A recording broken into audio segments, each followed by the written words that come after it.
嚟到煮嚟煮去又係蛙人啦，煮嚟煮去唔知煮咩好，我哋今日煮豉椒雞球。咁如果大家有咩其他好意見呢，記得留言話俾我哋聽喎。咁我哋而家睇下呢個豉椒雞球要咩材料先咯。咁我哋材料有雞扒、紅椒、青椒、洋葱、麻油、紹酒、豆豉、蒜蓉、蠔油、生抽、老抽、糖同埋粟粉嘅。咁我哋首先又切咗個雞扒先啦。咁我哋呢個雞扒喺個雞腿嗰度挑咗個骨攞出嚟嘅，咁變咗一個雞扒啦。咁我哋將佢一塊雞扒切開8嚿。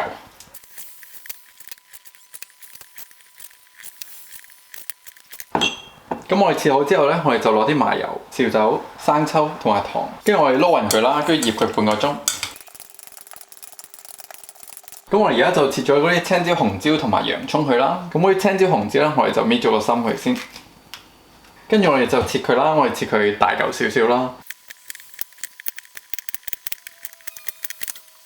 跟住呢，我哋攞一半嘅豆豉，我哋有一半留完整嘅，有一半呢，我哋就拍扁佢啦。我哋拍扁咗之後呢，落埋去啲蒜蓉度，一齊切。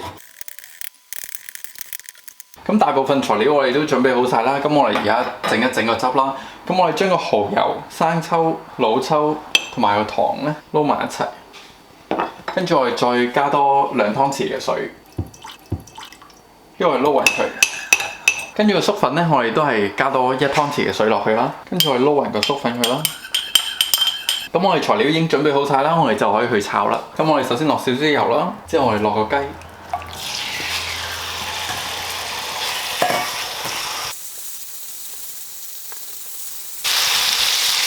咁我哋用大火煎到佢7-8成熟啦，我哋就可以將佢攞起佢。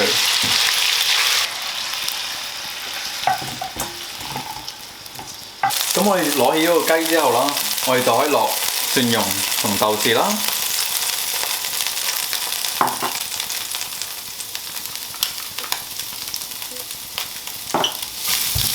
咁我哋而家炒佢啦，炒香佢。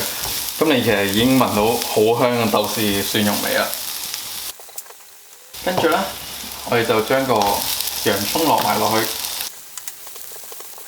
咁我哋炒一炒，炒香佢啦。跟住我哋就可以落埋個紅椒同青椒啦。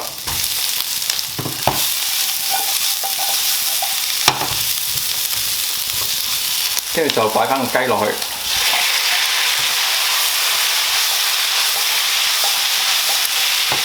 我將啱啱個汁倒埋落去，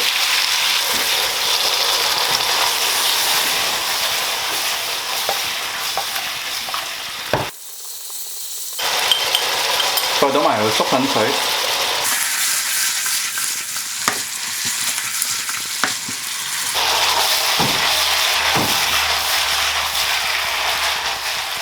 咁我哋而家就可以上碟啦。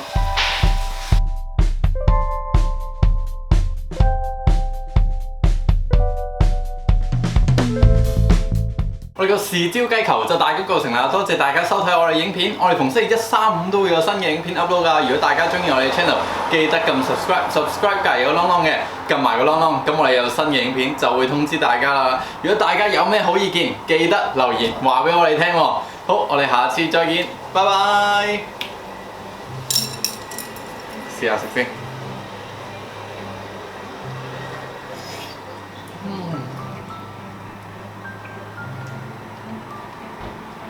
因為個雞係雞髀肉好嫩啊，即係唔會老咁樣，